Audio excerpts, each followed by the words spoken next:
Do you know who your neighbors are? Do you recognize them when you see them? Hi, my saltines, and welcome back to Senior and Living Today. Today, I want to talk to you about our neighbors and how our neighbors can be a safety net. We don't have neighborhood watches like we used to have back in the day. And I know that us Gen Xers, we know what a neighborhood watch is. When we were going to school, there were neighborhood watches in the school district area, and people would keep an eye out for what was going on in the neighborhood, keeping an eye out while the kids were walking to and from school.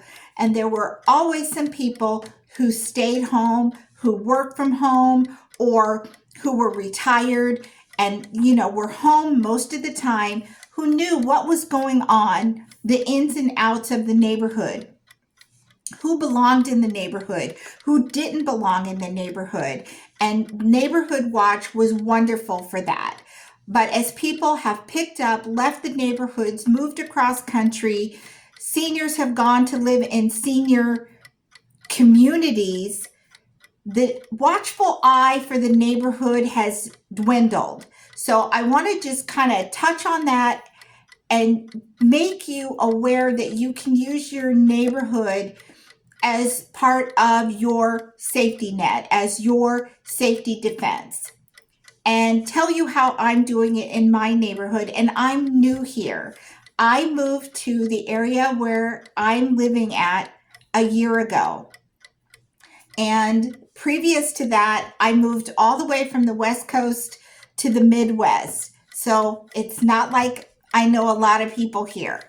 And I thought, what can I do to make myself feel a little bit more comfortable? What can I do if I'm going away on vacation and my house is sitting empty? What can I do to help make myself feel a little bit safer and my neighborhood feel a little bit safer? And so what I did was, when I would see a neighbor outside, of course I didn't know them, I thought of a reason to go out there, either to check a plant, check the car, something, and wave to my neighbor. And if my neighbors waved back, I would already have with me a card. And I carry a card. It has my picture on it, and it has my phone number on it. And I would give that to my neighbor, and I would say, I'm your new neighbor, and here's my phone number. If you see anything weird going on outside, it's the night, you don't have to come over and knock on my door. You could just give me a call, let me know that you see something strange going on. And I have not had an instance where someone has not responded back with, nice to meet you, and if you see anything weird going on over here, please let us know. And they give me their phone number. And so I feel better about that, about knowing who's right next door to me, who's across the street from me. And you never really know if that's going to come in handy or not. But I have had 2 instances since I've been in this new place where my neighbors have reached out to me, and one was just yesterday, which is why I wanted to talk to you guys about it today. There's a lady who lives across the street. She is elderly and she is disabled. It's very difficult for her to walk. She rarely leaves her home.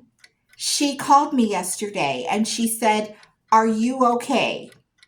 And I said, "Yes, I'm okay. Why?"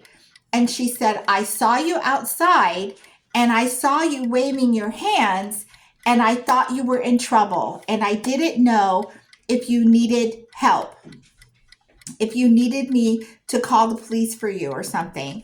And her and we had a nice conversation. I let her know my grand dog was over, and my grand dog does not like cats, and there was a cat sitting on my front sidewalk. So I went outside and I waved my hands, clapped my hands so the cat would run off. making my grand dog happy.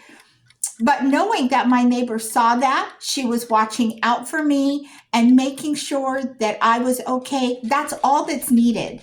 That's all that's needed is someone keeping a watchful eye. I had another neighbor who I had given her my number, and she called me and said, we moved your garbage cans and we moved your recycle bin because we were having a windstorm, and she didn't think I was home, and she didn't want my trash cans to be a block from the house. So they pulled my trash cans into their garage so that they would not blow away. It's the little things that matter. It's the little things that make you neighborly. It's the little things that make it a better neighborhood. And even though we might be seniors and we may not have a lot of strength or a lot of brawn, we have neighbors and we can keep an eye out for each other. And that is just a form of safety. If you notice their lights are on at the same time every day and all of a sudden you don't see anything, if they've given you their number, you can pick up the phone and you can call and say, are you okay? Now, if you're like me, I'm terrible with names. I'm terrible with names. So if you're like, how do I remember my neighbors' names? I don't know these people. What I do is I put them in my phone under neighbor. So if I start to type in neighbor, then everybody whose phone number is labeled under neighbor comes up. Neighbor Linda, neighbor Ann, neighbor Steve. And that way, you know, of course that jogs your memory and I'm like, oh, yep, that's the one. So I don't have to remember my neighbor's first and last name. They're just in my phone under neighbor. So that's a handy way to find a neighbor if you need to call them quickly or just not quickly. File them all under neighbor and they're there.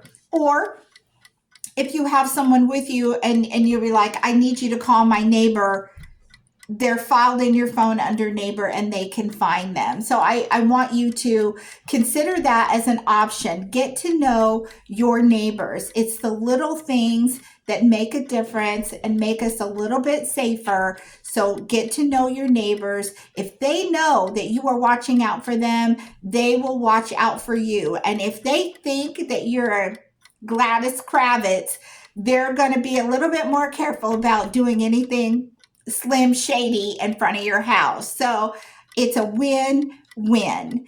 I won't keep you here. I did promise yesterday that I would tell you a little bit of something that's in the Living Legacy Planner every day. And today, what I want to tell you is in the Living Legacy Planner is a place for you to note if you have a P.O. box. Because if you are down, let's say you have an illness and someone knows that you have a P.O. box, they can go to your planner, and in your planner is a place for your P.O. box to be listed, where it is, and a note about where they can find the key. So if you need someone in your family to go and check your P.O. box because you're ill, there are places for that in the Living Legacy Planner. It's just another helpful thing that is in there. And remember that the Living Legacy Planner is for while you're living. It is not a death planner. So I wanted to let you know that that's a handy thing to have in there. I hope that this tip on getting to know your neighbors and feeling more comfortable about your home when you're in it and when you're away on vacation, getting to know your neighbors could be a really big key. So I hope that you have found this helpful. You will get out there, get to know your neighbors. If you need to have a little card with just your name and your phone number on it, it comes in really handy when you are disseminating information. They can put it on their refrigerator and they can put a name to the face. And I hope that you have found this helpful. And I look forward to seeing you next time right here on Senior and Living Today. Take care.